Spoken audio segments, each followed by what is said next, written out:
What's up, guys? Let's get to it today, man. We got my series edition tier list of finals and Super Bowl champions, losers. So today, actually, we're going to do the losers edition of basketball since the 2000 tier list. And then the next video of this series is going to be basketball champions, and then the last one will be Super Bowl champion tier list. So let's get to this basketball losers edition. So we got the 99 2000 Indiana Pacers. They went 56-26. Jalen Rose, some keynotes. Jalen Rose developed into most improved player. He averaged 18 points per game. Reggie Miller averaged 18 points per game as well, with 40% three-point shooting. They had a 25-game winning streak at home. They finished the number 1 seed. They went on to lose to the Los Angeles Lakers with Shaq and Kobe. They won their first championship. Kobe and Shaq did. And that was the start of the three-peat. And I'm going to get his team B tier. They were pretty decent all around. Pretty decent team. They had guys like Dale Davis and Mark Jackson. So they were pretty good. So let's go on to 2000-2001. Philadelphia Sixers. They went 56-26. AI, one of my favorite players of all time, averaged 31 points per game. He won his first MVP. They started off 10-0. And Larry Brown, he said, we got to get AI to buy in, and we got to get other guys involved. What other guys you wanted him to get involved? What? Get a ball in the post to Dikembe? Get a ball to Eric Snow that couldn't shoot? Guys, do y'all know the second leading scorer? Take a wild guess on how much he averaged. 11 points per game. How the fuck do you expect to win like that? So that means AI literally had to go chuck up 30 shots a night for them to even be in the game. And for you to finish 56-26, that's amazing. With no supporting cast around AI, guys. How the fuck your second leading scorer is averaging 11 points per game?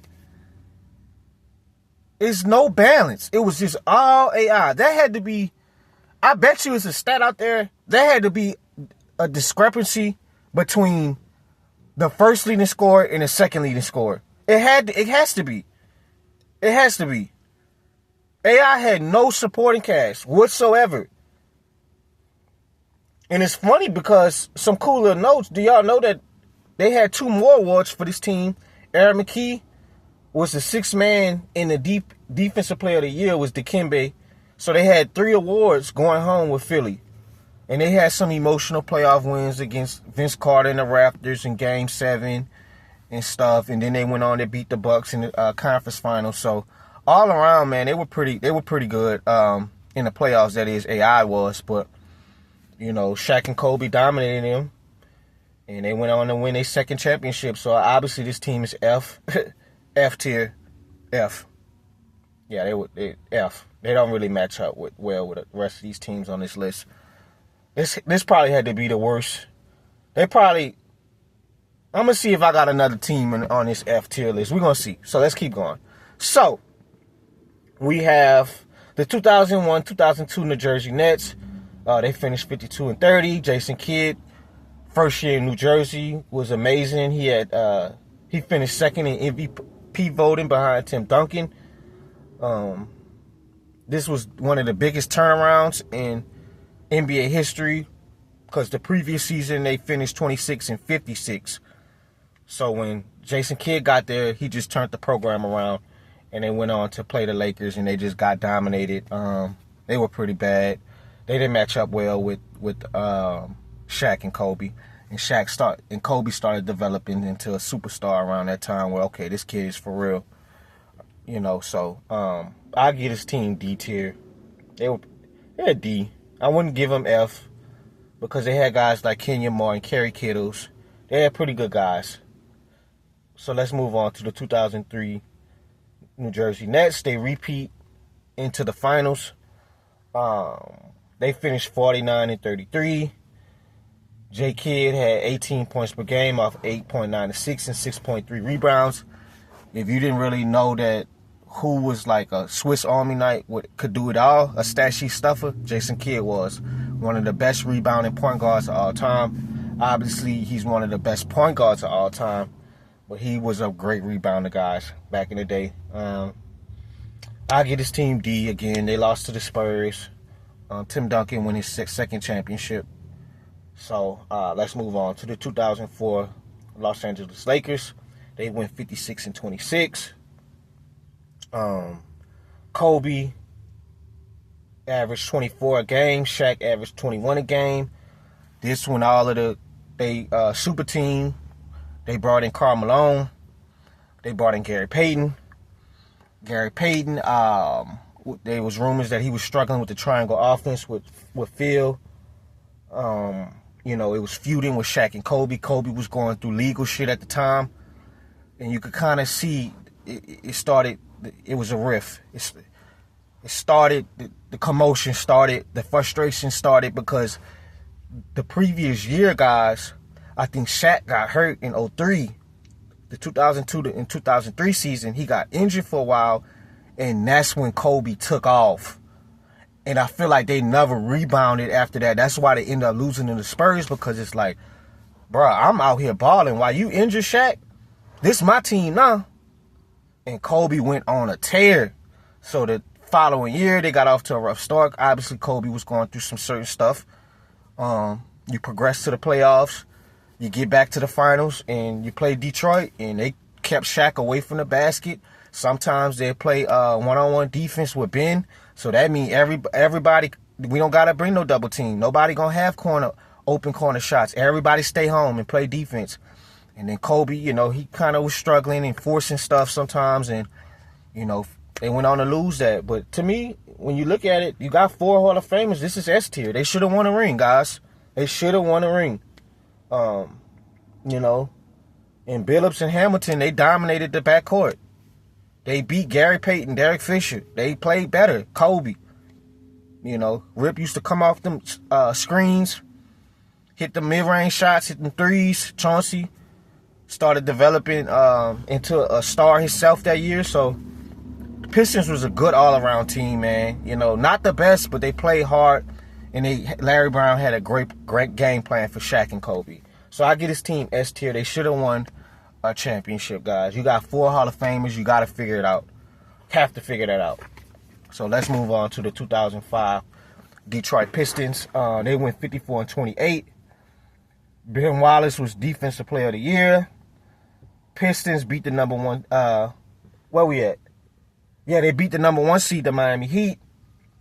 This was the infamous brawl season. People flying all in the stands, punching on each other. They did some punching that night. Ron Artest, Rasheed Wallace, Steven Jackson, they did some damn punching. Ooh, I remember that, man. I was down for the holidays with my grandma. I was living in Houston with my mom, and I go back to New Orleans to go see my grandma and my uncle. And I spent time with them for the holidays, and I remember that. And I was watching on ESPN, man. We was laughing. Me and my uncle was laughing. But the Detroit Pistons ended up playing the San Antonio Spurs did that year in the NBA Finals. And it was a really, really good, tough matchup for the Pistons, because, you could tell both teams wanted it. Those 2 seasons, 04 and 05, was very good for basketball outside the brawl and stuff like that. But I get his team,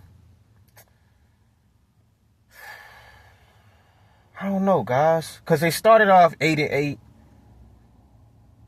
They started off kind of struggling.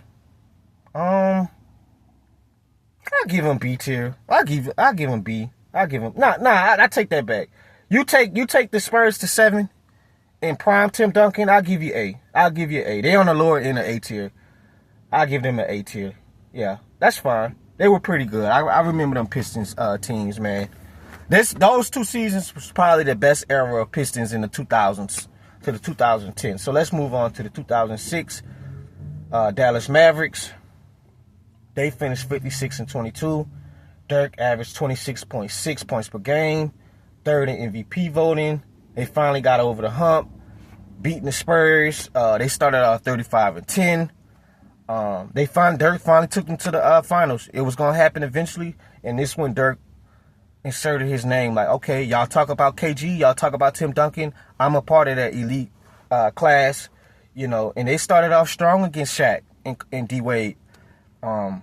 Rumors D-Wade was just going to the foul line damn near every game, and they just turned it around. I'll give this Mavs team A tier, man. They were really good. They were so close. They just started figuring them out later in the series. It won the game, so it happens, but they were good, man. They were good. They had good players at the time. Eric Dampier. I think Keith Van Horn was on that team. Jason Terry coming off the bench. And the emergence of Dirk taking his game to another level was pretty good. And you only lose 22 games in that season. I got to give you A. So let's go on to the 2006-2007 Cleveland Cavs. Guys, this team was F. This team was F. They went 50-32. They won their first Eastern Conference Finals. First time being in NBA Finals because that man, King James, LeBron James, was barely old enough to drink, leading his team, stamping his name as King James. 48-point performance against the Detroit Pistons. He took over that game. That game is going to be remembered 20 years, 30 years when we all old, at 60, 70 years old, got gray hairs. LeBron took over. That was the game that inserted Bron as this guy could probably be one of the best to ever do it. Expanding his range from three, getting to the paint at will against a defensive Detroit Pistons. With no help. None whatsoever. I don't know. I would love to see this 07 Cavs go against the 2001 Sixers. I would love to see that. They're F tier, guys. Bron had to do so much at a young age. So we kind of already knew they was going to be F. So let's move on to 08.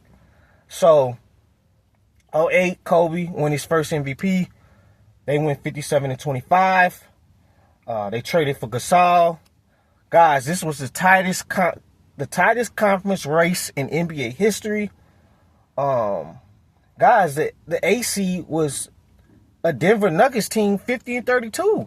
Some teams that go 50-32 may be number one seeds in prior years. Guys, the AC was 50-32, and the Golden State Warriors. And I know this because Monte Ellis is one of my favorite players, along with AI and D Rose. They finished 48-34. They was a number 9 seed. They didn't even get in the playoffs. So Kobe really had to go through a lot to get there. And, they traded for Gasol. They ended up playing the Boston Celtics. And the Celtics that year just remind me of the Seattle Seahawks, the 2014 year. Nobody was beating the Celtics that year. Nobody, guys.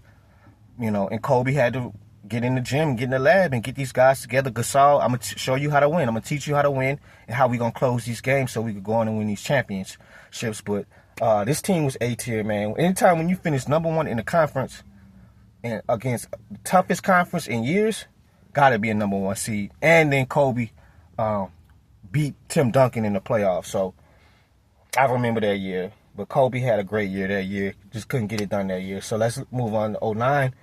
Orlando Magic. They finished 59-23.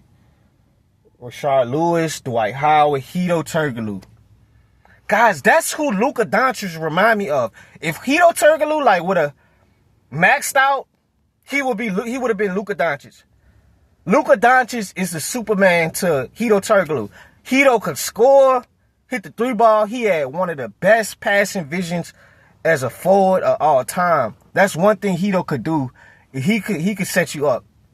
I really like Hedo. They had a really good. This team was not the best, but they overachieved. And Dwight started getting his name bigger. They beat the Cavs that year when Bryant hit the shot to win the game. I think that was game 1, and they surprised a lot of us, man. Because everybody thought it was going to be Kobe and Bryant year. They didn't meet up Dwight, but they ended up losing 1-4. They lost in 5 to the Lakers. And I'll give this team C tier. They overachieved, guys. They did. They were really good. They were just so balanced. So let's move on to the 2010 Boston Celtics. They went 50-32. They were fourth in the conference. Let's see. They beat D Wade in the first round. They beat Bryant in the second round, and that was Bryant. They put a wrap to Bryant, man. Bryant got up and got out of there. They was the one that broke the team up with Bryant and Cleveland at the first time. So, you know, we're going to remember that for ages, you know what I'm saying? That's all we're going to think about. That year when Bryant said, I got it, he took off his jersey. KG and Paul Pierce, right to an extent, they packed Bryant up. And then they end up beating Dwight Howard and the Magic in the conference finals. And this was the year. This finals was so good to watch, guys. Because Kobe wanted this so bad. He lost to them. Like I said, if Kobe didn't get Bryant, he wanted them Boston Celtics. He wanted to beat them so bad. And them Celtics teams was tough. Rondo was starting to develop into a superstar. I get his team A. This was one of the best finals of all time, guys. All around, especially Game 7. Rondo Test hit the shot. Kobe trusted him, and they won. So I give him A. So let's go on to the Miami Heat. Not 3, not 4, not 5, not 6. The 2011 Miami Heat, they finished 59-24. This team started off 9-8. Bryant get there his first year. They just flamed out, guys. They flamed out. Mark Cuban had a great... Mark Cuban, Rick Carlisle, they all worked together to design stuff to make LeBron uncomfortable, force him left, run zone, make it hard for him, switch up adjustments. Bryant started thinking too much. He shot terrible in that finals, and Mavs went on to won that, and Dirk, he avenged his loss in 06. This was one of the best runs of all time, man. And you know, obviously this Heat is S tier. They're S. They should have won this ring. They should have won this championship. It's no excuses. I don't want to hear it. Y'all had the better team, you know, but it happens, man. Sometimes you get outcoached and your superstars didn't play well. At least Bryant didn't. I think D Wade did, but Bryant didn't. And that's sometimes on why people don't have him as the GOAT, you know. So it's unfortunate that he lost, but it happens. But that was good to see Dirk win his first championship. So let's go on to 2012 Thunder. I get his team C tier, 47-19. They were just young guys. They were young. KD, Russ, James Harden, the last year, they big three. They were just young guys. They were young. They were really young, but they overachieved. You know, who would have thought that was going to be the only time that trio would have got to the finals, guys? I get them C. So let's move on to 2013 San Antonio Spurs. They finished 58-24. This was their first loss in the NBA Finals, in NBA history for them. They lost in 7 to Ray Allen shot in the corner. Tony Parker averaged 20 points per game. Spurs A tier, guys. They were good. They were really good. They were good, guys. You know, it's unfortunate that they lost by the last second in Game 6, and I guess once Ray Allen hit the shot, it sucked all the life out of him. It's hard to rebound from that, guys. It's kind of like how the Knicks gave up that loss to the Pacers in Game 1. It's like that's hard to come back from. But they were good that year in 2013. They beat the Lakers in the playoffs. I think this was the year that Kobe tore his Achilles. And yeah, so they were good, but they lost in the last second. So let's go on to 2014 Miami Heat. I didn't like this team. They took a step back. I think this was the worst season for them out of the Big Three era. It was frustrations and reports that, you know, Bryant was going to end up leaving because it was frustrations in the locker room that, you know, it was time for the team to go in a different direction. They end up losing to the Spurs. Spurs rebounded from the previous year. They lost 4-1, and they went 50. I think, yeah, the Miami Heat went 54-28, and this team was B tier. D Wade started losing a step. I think D Wade went from 20 points per game to 16. Chris Bosh was hit or miss some games. They were B tier, guys. I didn't like the season for the Heat, not really. So let's move on to the 2015 Cavs. This team, Bryant goes back to Cleveland. links up with Kyrie, brings Kevin Love in. Bryant had 25 points per game. Kyrie had 21. Kevin Love had 16. Guys, this team started off 19 and 20. They say, you know what? Fuck that. Let's make these trades. Let's get JR and let's get Iman Shumpert. The team took off after that. They finished 53 and 29. They lost in 6 to the Golden State Warriors. I get them A. They picked it up. They picked it up, guys. LeBron rallied the troops. He picked it up. Got everybody on the same page, and they got better. And who knows? They probably could have won this finals if Kyrie and Kevin Love didn't get hurt. I remember that year when they beat D Rose. D Rose hit the buzzer beater in the playoffs against them. I think Bryant turned around and hit the buzzer beater against them the next game. This was a fun playoffs all around. I get them A tier. Let's move on to the 2016 Warriors. I'm not about to waste no time with the 73-9 Warriors. This is just like the 2008 Patriots. S tier. Let's move on.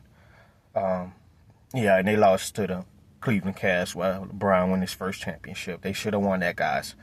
But being up 3-1, couldn't close it out. But they're S tier. So let's go on to the 2017 Cavs. They finished 51 and 31. This was really peak Bron. 26 points per game. Kyrie Irving, 25 points per game. They swept the Indiana Pacers in the first round. PG, Monte. This was KD year going to the Warriors. Nobody was beating this team, guys. This was a B-tier team. They were all right, you know. Bryant and Kyrie had to do so much for this team, and you could kind of see that this was going to be a Warriors back-to-back. So let's move on to 2018, but that Cavs team was B-tier. So let's go on to 2018 Cavs. This is the year where they gave up where Kyrie wanted to go. They traded him for IT. IT didn't fit very well with this team. They had brought in D Wade, they brought JR, they brought D Rose. And this was kind of the first season where you seen that it don't matter how many superstars you have. If the team is not gelling, if guys are old, if they're not the same players, you're not going to win a lot of rings with this by that anymore. This when the super team era was starting to come to a close, and I was quite frankly happy because it was just boring, guys, at this time. I didn't like basketball at this time. When KD was going back to, I just didn't like it. It was so cop, guys. So this was 8 consecutive finals for Bron.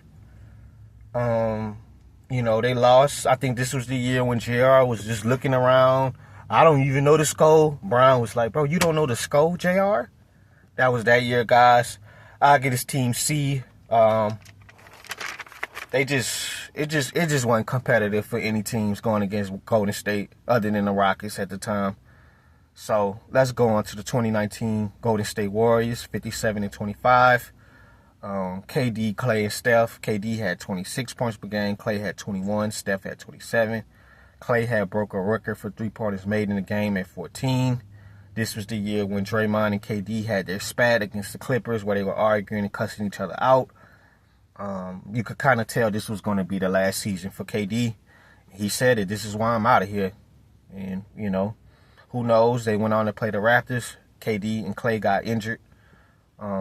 It was unfortunate because they probably would have won again. It probably would have been a three-peat if those guys stayed healthy. I get this team A tier. I wouldn't give them S because they wasn't really on the same page like that on and off the court this season. But they were still elite. So let's move on to the 2019-2020 Miami Heat. They finished 44 and 29. Jimmy Butler, 19.9 points per game. This was the COVID year, the bubble championship. They beat Giannis. They beat Celtics. Jimmy Butler was amazing this whole playoff run. I don't think the team was all that good compared to some. I don't think this Miami Heat team was like pretty good compared to all these other teams on this list. I'm gonna give them D tier. I think they just got hot at the right time. Spoelstra coached his ass off. They beat Giannis, and Jimmy he was playing at the MVP level. But when you compare this team against other teams on this list, guys, they were all right. They were all right. So let's move on to 2020-2021 Phoenix Suns. They went 51-21. Chris Paul finished with 16 points per game, 8.9 assists. D-Book, 25 points per game. They beat AD. They beat Kawhi. Well, basically what happened, the first round, AD got hurt against them in the first round. They played the Lakers. And then I think they beat the Nuggets the next game, the next series. And then they beat Kawhi. But Kawhi actually was out. They beat the Clippers. Kawhi got hurt. So a lot of times people say the Phoenix probably would have never made the finals if they didn't have to deal with all those injuries against their opponents. But it didn't matter, guys. I think the way Chris Paul could have easily probably won MVP because he literally turned this team around, guys. He turned this team around. He showed them young guys how to win. Him, Monty Williams, Devin Booker were really the driving force, and I was very impressed. I give his team a B tier. And they took a 2-0 lead against Giannis in the Milwaukee Bucks in the NBA Finals. They figured him out after that. And Giannis took over. And Giannis was like, man, I just got to dominate. And he dominated them the whole rest of the playoffs. So the 2022 Boston Celtics, they go 51-31. Jason Tatum averaged 26.9. They started the year off 18-21. They turned it around in January, finishing obviously with 51-31. They beat the Heat that year in the playoffs. They end up losing to the Warriors. Steph go on to win his 4th championship. I get his team B tier. They were pretty good. I was impressed with Tatum, Jaylen Brown. They were just a little bit too young at that time to compete with the Warriors. So let's move on to the 2023 Miami Heat. 44-38. The previous year they regressed. The previous year they were 53-29. This season they clinched the A seed. I think they beat the Milwaukee Bucks that year, and everybody was so impressed because I think the Bucks was like the number 1 seed, and they lost to Jokic in 5.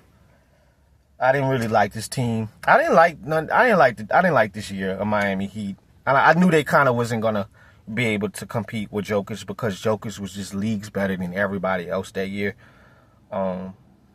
This team was F tier, guys. I don't even think Tyler Hero was playing in the finals that year. So it was just a matter of time before Jokic was going to take over and win his first championship, and he took over. Nobody could guard him. Bam Adebayo, he did his best, but when you're playing against the best player in the world at that time, you're gonna have some long nights, and that's what they did in that final. So it was F. I didn't really like that team. So the Dallas Mavericks, 2023-2024, they finished 50-32.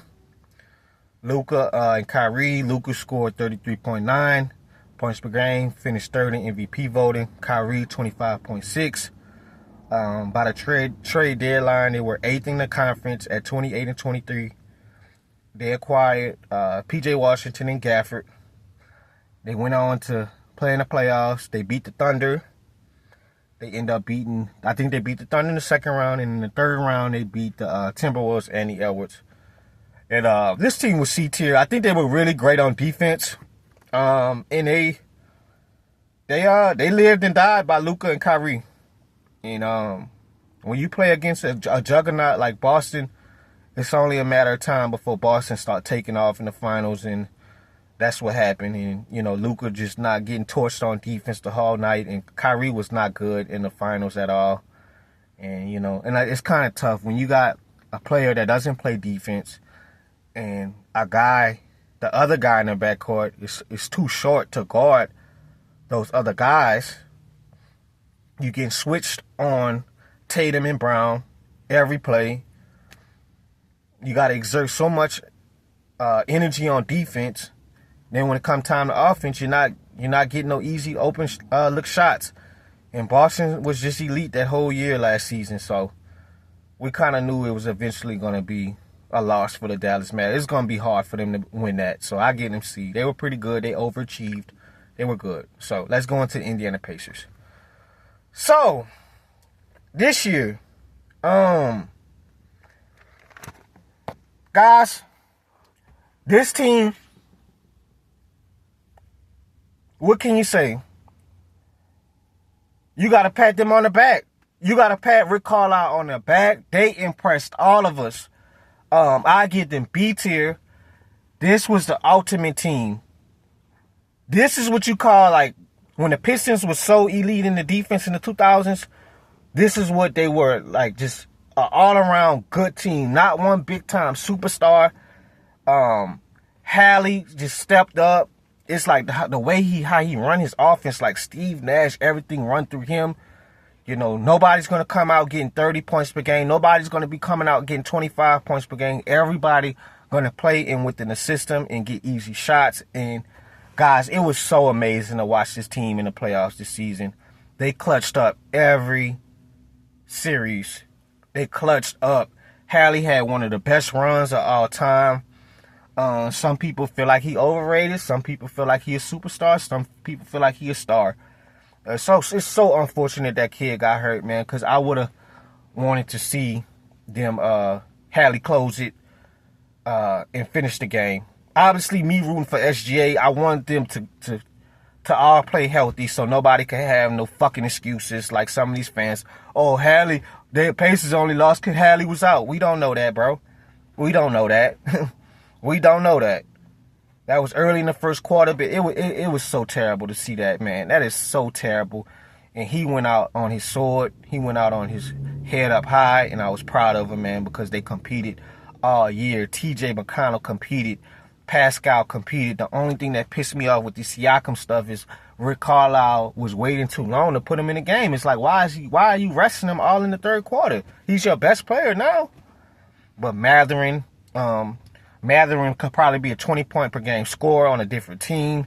Nembhard was elite. They were the ultimate team this year, man, at B tier. So that's it, guys. That's all I got. Tell me where I went wrong. Tell me where I went right. We talk about it, but I appreciate y'all. Appreciate the subscribers and the likes. I'm out.